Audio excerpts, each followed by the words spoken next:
الصلاة والسلام عليك يا حبيب الله. الصلاة والسلام عليك يا نبي الله. الصلاة والسلام عليك يا نبي الله. وعلى آلك وأصحابك يا نور الله. وعلى آلك وأصحابك يا نور الله. صلى الله تعالى عليه وسلم. صلى الله تعالى عليه وسلم. عزیز القدر بزرگوں، دوستوں، نوجوان ساتھیوں، عزیز بچوں، السلام علیکم ورحمۃ اللہ وبرکاتہ۔ وعلیکم السلام ورحمۃ اللہ وبرکاتہ۔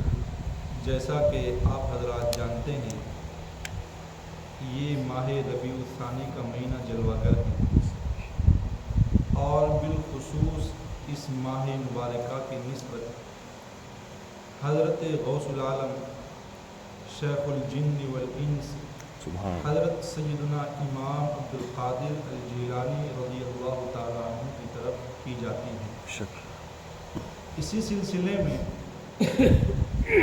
حضرت شیخ عبد القادر الجیلانی رضی اللہ تعالیٰ عنہ کی ایک کتاب الفتح الربانی للشیخ امام عبد القادر الجیلانی میرے سامنے اس وقت موجود ہے۔ میں نے چاہا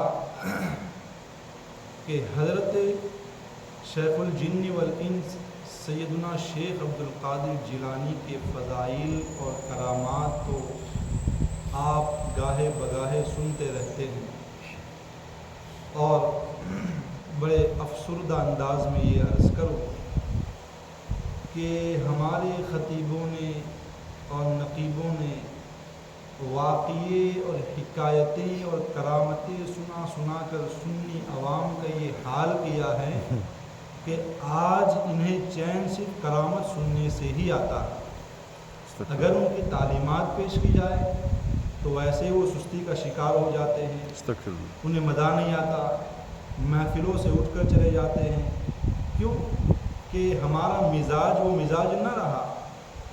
تو خیر، اس سلسلے میں میرا آج کا جو موضوع ہے وہ حضرت شیخ عبد القادر جیلانی کی کتاب کا نام ہے الفتح الربانی۔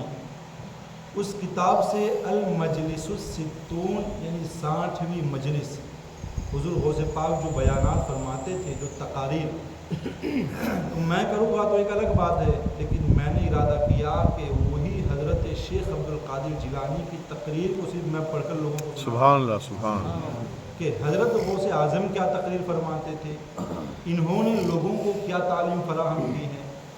تو اس سلسلے میں حضرت شیخ عبد القادر جیلانی رضی اللہ تعالیٰ عنہ ارشاد فرماتے ہیں، آپ نے توجہ سے سننا ہے، وقت تھوڑا ہے، باتیں بڑی قیمتی ہیں۔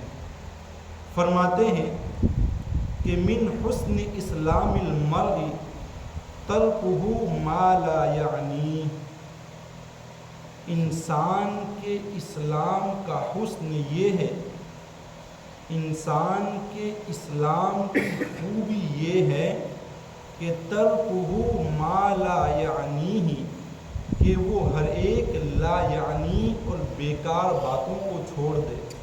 اللہ، انسان کے اسلام کی خوبی اور حسن یہ ہے کہ وہ تمام تر بیکار کاموں سے بیزار ہو جائے، اس سے الگ ہو جائے اور اپنے آپ کو ایک اہم کام میں مصروف کر دے۔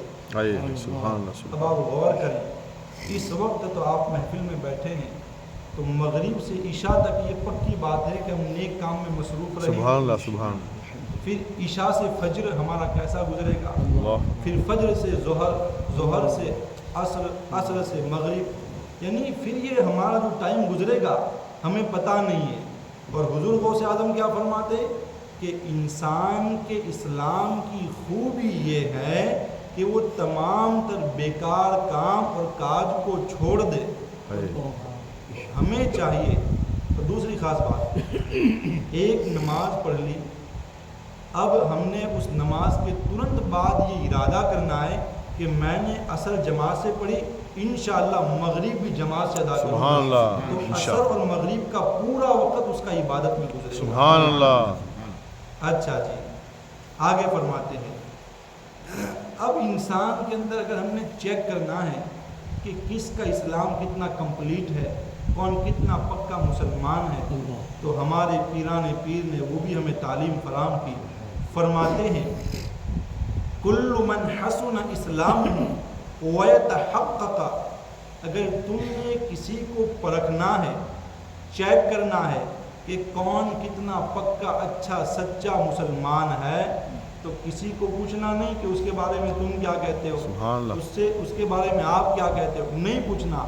ہم سب مل کر کے ہمارے پیروں کے پیر شیخ عبد القادر جیلانی سے پوچھتے ہیں کہ حضور آپ بتائے کہ پکا سچا مسلمان کون ہے. سبحان اللہ. حضرت غوث اعظم رضی اللہ تعالیٰ عنہ ارشاد فرماتے ہیں اقبل علی ما یعنیہ واعرض عما لا یعنیہ، آپ جسے دیکھ لیں کہ وہ اچھے کاموں میں لگ چکا ہے، وہ پکا مسلمان ہے اور برے کاموں سے دور ہو چکا ہے. سبحان اللہ. بے شک بے شک. جو اچھے کاموں میں لگ چکا ہے اور برے کاموں کو اس نے چھوڑ دیا ہے.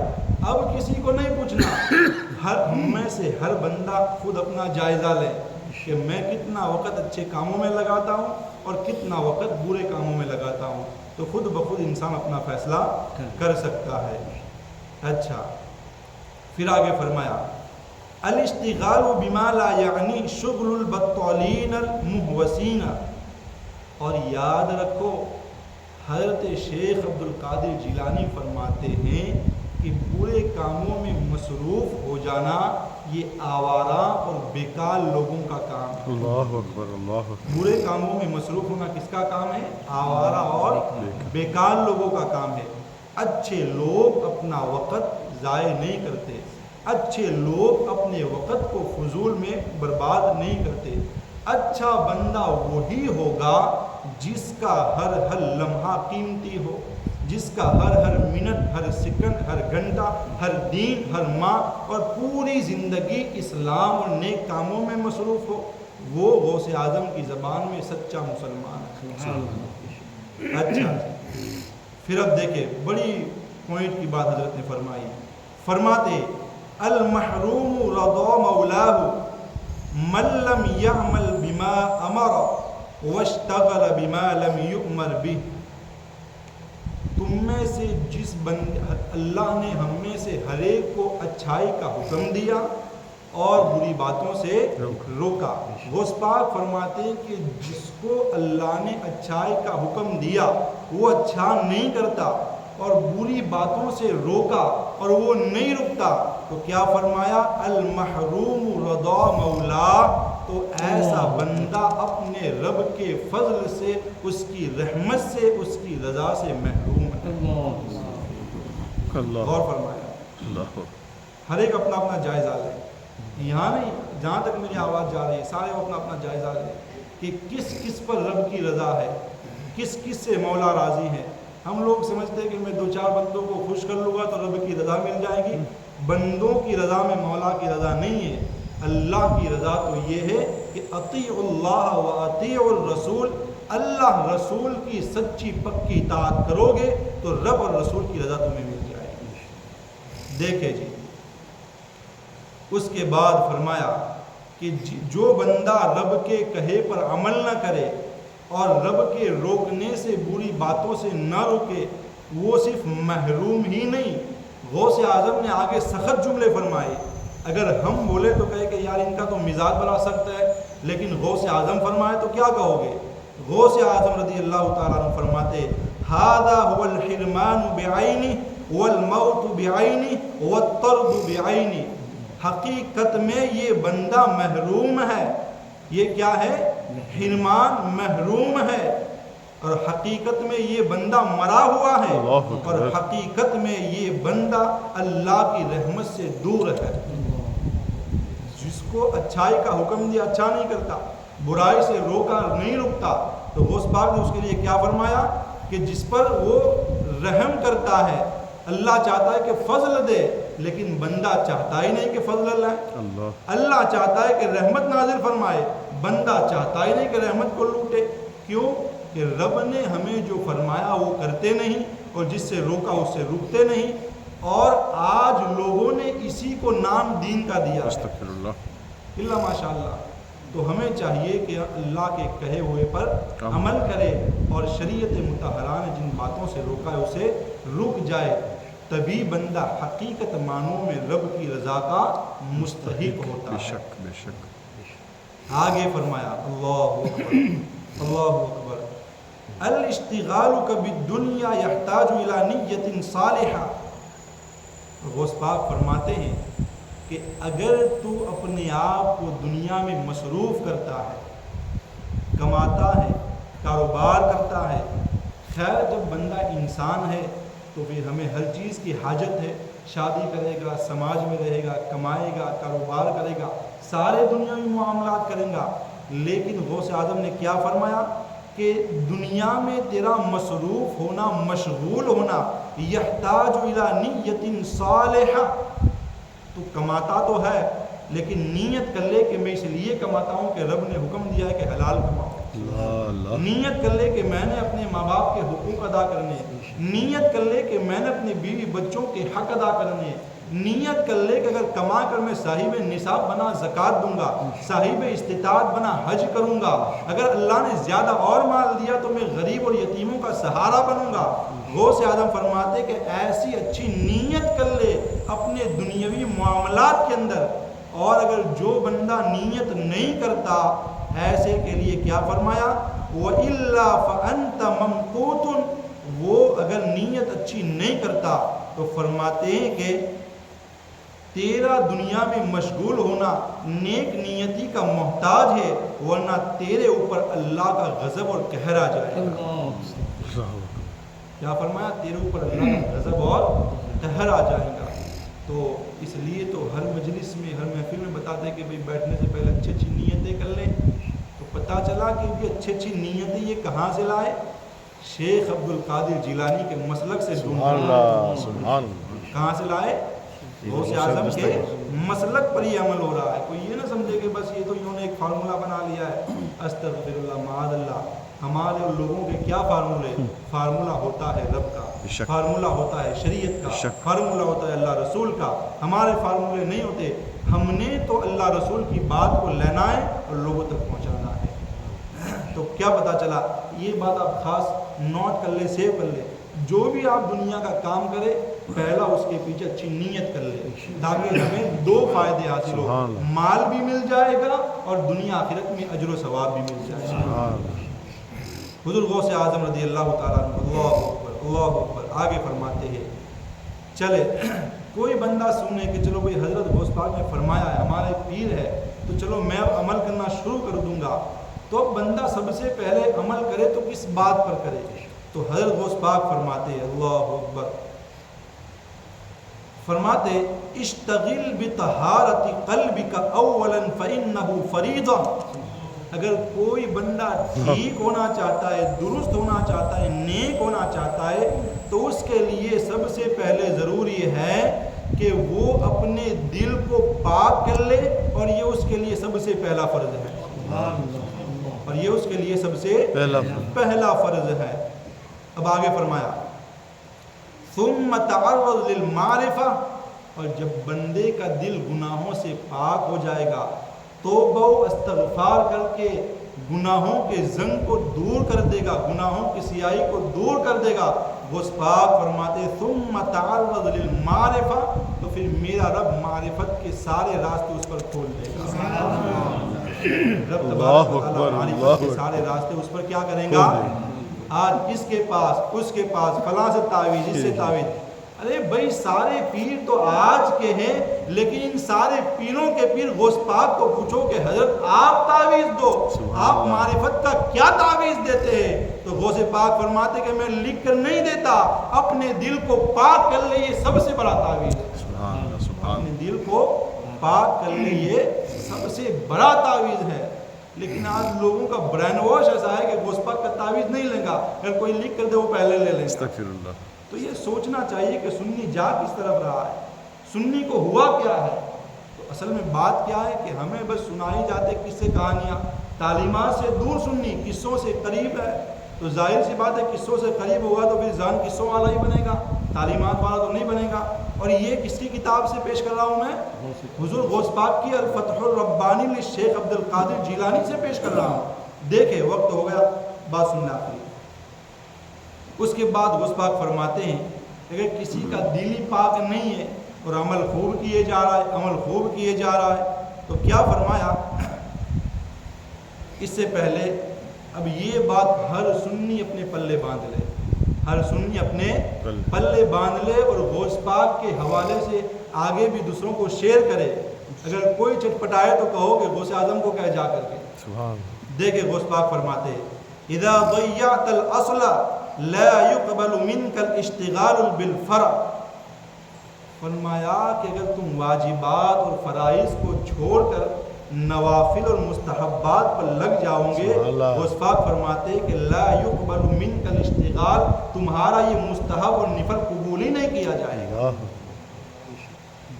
آج سنیو جاگو ہو رہا ہے کہ نہیں ہو رہا؟ نیاز ہے، نماز جا رہی ہے، فاتحہ دلا رہا ہے، نماز کو چھوڑ رہا ہے، تو بھئی جس پیران پیر کے نام کی نیاز کرتا ہے اس کا پیغام بھی تو سن لے۔ انہوں نے فرمایا کیا ہے؟ انہوں نے تعلیم کیا دی؟ کیا فرمایا؟ اذا ضیعت الاصل، اگر تم نے اصل کو چھوڑ دیا، ضائع کر دیا، ترک کر دیا، لا يقبل منك الاشتغال بالفرع، تو تمہارا فرع یعنی نفل مستحبات ہرگز رب قبول نہیں فرمائے گا۔ اگر چاہتے ہو کہ نوافل فائدہ دے، اگر چاہتے ہو مستحبات فائدہ دے، اگر چاہتے ہو نیازیں کرنے تمہیں فائدہ دے، تو نوافل سے، مستحبات سے اور نیازوں سے پہلے فرائض اور واجبات کے پکے ہو جاؤ۔ جب فرائض اور واجبات کا معاملہ کمپلیٹ ہے تو رب کے یہاں تمہیں ہر نوافل کا ثواب دیا جائے گا، ہر مستحبات پر اجر دیا جائے گا، تمہاری ہر نیاز قبول کی جائے گی۔ اگر تمہارے فرائض میں کمی ہے، واجبات میں کوتاہی ہے، تو غوث پاک کے فتوے کے مطابق تمہارا کوئی نفل مستحب قبول نہیں کیا جائے گا۔ آگے فرماتے ہیں لا تنفع طہارت الجوارح، فرماتے ہیں کہ تمہارے جسم پر خوب پانی بہا بہا کر تم پاکی حاصل کرو گے، مع نجاست القلب، اور اگر دل ناپاک ہے تو یہ ظاہری پاکی تمہیں کوئی فائدہ نہیں پہنچائے گی۔ کیا فرمایا؟ دل گندا ہے اور ظاہری خوب ہے، کرتا سفید، امامہ سفید، خوشبو لگی ہے، بڑے ماشاءاللہ مسکرا کر ملتے ہیں، اور اندر تو سیاہی سیاہی، اندر تو گند ہی گند ہے، تو غوث پاک فرماتے کہ تیری یہ ظاہری پاکی تجھے کوئی فائدہ نہیں پہنچائے گی۔ آگے فرماتے کہ بس حضور چلو کیسے اس کو پاک کرے، ظاہر کو باطن کو کیسے پاک کرے؟ غوث پاک فرماتے ہیں طہر جوارحک بالسنہ، اپنے ظاہری اعضاء کو سنت پر عمل کے ذریعے پاک کر لے۔ سبحان اللہ۔ اپنے ظاہری اعضاء کو، ظاہری جسم کو سنت پر عمل کر کے پاک کر لے۔ وقلبک بالعمل بالقرآن، اور سینے کو قرآن پر عمل کے ذریعے پاک کر لے۔ کتنی نورانی تعلیمات، کتنے قیمتی موتی ہے۔ آپ خوب بتائیں کہ آپ ہزاروں رینڈ خرچ کر کے بھی ایسی باتیں نہیں سنیں۔ بے شک بے شک فری میں ہے، لیکن نہیں کہا کہ سنیوں کو ویسے فری تعلیم تو ہضم ہی نہیں ہے، اللہ توفیق بخشے۔ اصل میں ذہن بنایا یہ گیا ہے، اب نعت خوانی کی محفل کے ہزاروں آئیں گے لیکن غوث پاک کے نام کی محفل کے ایک بھی نہیں آئے گا۔ کیوں کہ نہیں، یہ تو بھائی فری والی ہے، تو یہ روزانہ ہوتی ہے، تو اس کی کیا اہمیت ہے؟ نہیں، ہم نے اس میں دیکھنا ہے کہ یہاں سکھایا کیا جا رہا ہے، یہاں بتایا کیا جا رہا ہے، کس کا نام لیا جا رہا ہے، کس کا چرچا اور کس کا ذکر ہو رہا ہے۔ بس اللہ ہمیں توفیق بخشے۔ آخری بات عرض کر دوں، بات بڑی لمبی ہے۔ غوث پاک فرماتے احفظ قلبک، اپنے دل کی حفاظت کر، حتی تنحفظ جوارحک، جب تو اپنے دل کی حفاظت کرے گا تیرا رب تیرے ظاہری اعضاء کی حفاظت فرمائے گا۔ دل صاف رکھے گا، رب تیرے ظاہر کو صاف کر دے گا۔ کل اناء ينضح بما فيه، غوث پاک فرماتے کہ برتن میں جو کچھ ہوتا ہے وہی ٹپکتا ہے، برتن میں جو کچھ ہوگا وہی ٹپکے گا۔ فرمایا کہ کان فی قلبک ينضح منک علی جوارح، تیرے دل میں بھی جو کچھ ہوگا تیرے ظاہر سے وہی نکلے گا، تیرے دل میں جو کچھ ہوگا تیرے ظاہر سے وہی نکلے گا۔ آگے فرمایا کن عاقلا، اے میرے مرید ہوشیار ہو جا، عقل مند ہو جا، اپنی عقل کو ٹھکانے لگا۔ فرمایا ما ھذا عمل من یؤمن بالموت ویؤمن به، اور جس کو اس بات پر ایمان ہے اور یقین ہے کہ ایک دن مر جانا ہے، ہم میں سے کوئی یقین ہے نا، ایمان ہے نا، تو غوث پاک فرماتے کہ جس کا یہ یقین ہے، ایمان ہے کہ ایک دن مرنا ہے، تو پھر ایسے عمل کیوں کیے جا رہے ہو، ایسا کام کیوں کر رہے ہو؟ غوث پاک فرماتے کہ جب مرنا ہے تو اچھے کام کر جا، جب مرنا ہے تو نیک کام کر جا، جب مرنا ہے تو سنت پر عمل کر جا، جب مرنا ہے تو شریعت کے مطابق ہو جا، تاکہ تیرا جینا بھی تیرے لیے نور بن جائے اور تیرے مرنے کے بعد قبر و حشر بھی تیرے لیے نور بن جائے۔ اللہ رسول کی بارگاہ میں دعا ہے کہ رب قدیر ان کہی ہوئی باتوں پر ہمیں عمل کی توفیق عطا فرمائے۔ وآخر دعوایا